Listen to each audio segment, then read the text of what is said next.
3 months ago, I made the decision to leave my dream job working on Euroleague basketball content and go freelance full-time as a videographer and producer. I wasn't sure at the time if I was doing the right thing, but since then I've been able to work on some really great projects within basketball media, and today I wanted to share my experience of becoming a freelancer for the first time.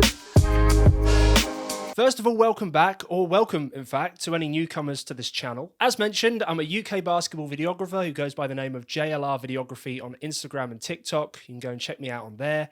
And I kind of wanted to do this video not only to share my experience on freelancing, but also just to kind of give an update on everything that's happened since my last video. Feel free to go and give that a watch and come back, but in that video, I did mention that I wanted to become more active on this channel, and so hopefully this is me kind of fulfilling that promise so many months later. So at the start of the 24-25 season, I was an assistant producer on Euroleague basketball content, being able to shoot and edit features for their live coverage as well as their social channels. At the time, I was lucky enough to go to 7 different pre-season media days, which I decided to document at the time, and that is a future video, or maybe even a series of future videos that you can look forward to. As a die-hard basketball fan, it was just an amazing opportunity, and I got the chance to work with some really great editors, cam ops, and producers during that time. But as fun as it was working on European basketball, I'd always thought about the idea of going freelance and working on a wider variety of projects and really getting the chance to test myself as a videographer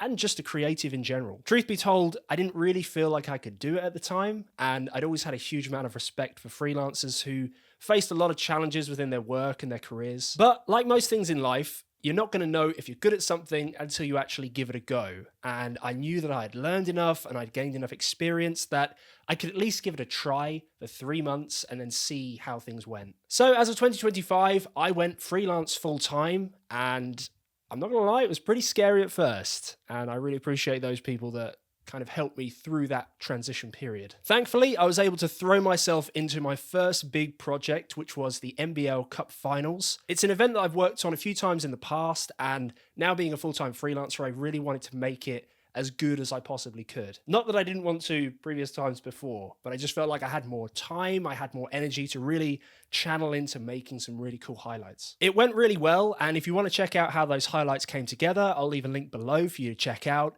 And I'll maybe do a future video on how I go about capturing those events and putting the whole thing together. After that, I was fortunate enough to have another big project with the SLB Trophy Finals. It was a big deal for me as I'd actually bought new equipment to use for this event, and I was able to work with the brilliant Jamie and Lauren to really make something that I thought was cool. It was like I'd taken the stuff I'd learned working on Euroleague basketball and then put it into British basketball, which I think is kind of cool. It's always great getting to shoot in a big arena with a big crowd, and again, I'll leave a link below so you can check that out in full. But after that, it was a pretty quiet February, and I feel like this is the time that most freelancers talk about and maybe slightly dread. You find yourself using that time to update your portfolio, maybe look at some potential contacts, or do some research, learn some new skills. This was definitely the bit I didn't feel most used to, and it's the part that maybe I learned the most from. Sometimes you gotta wait and just trust that things are gonna happen. Are they gonna always happen in the way that you want them to?